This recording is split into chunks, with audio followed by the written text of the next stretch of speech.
કોની કોની વચ્ચે છે? 1000 અને 100 ની વચ્ચે, અને પેલું અલ્પવિરામ લાખ અને 1000 ની વચ્ચે. તો પહેલા તો 3 આંકડા અહીં મારી બાજુથી આંકડા ચાલુ થાય. આંકડા ક્યાંથી ચાલુ થશે? મારી બાજુથી થશે. સૌથી પહેલો એકમ આવે. શું આવે? પછી શું આવે?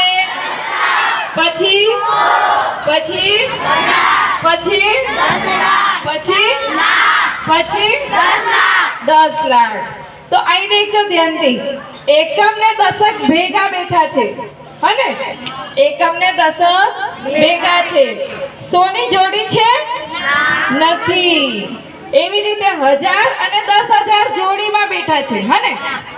અને લાખ અને 10 લાખ એ પણ જોડીમાં બેઠા છે.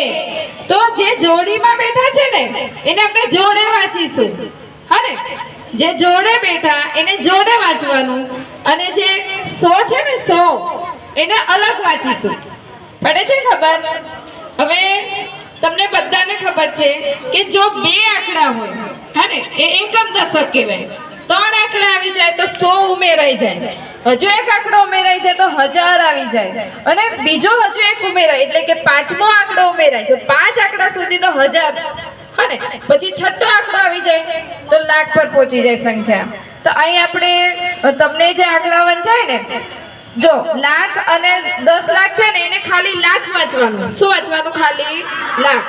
એવી રીતે 1000 અને 10000 છે ને એને ખાલી 1000 વાંચવાનું. શું વાંચવાનું? ખાલી 1000. અને 100 ને અલગ વાંચવાનું. અને એકમ દશક છે ને એને ભેગા વાંચીશું. જે એકડા તમે ભણો છો ને એકમ દશક, એ રીતે આપણે એકડા વાંચીશું. તો આપણે શરૂઆત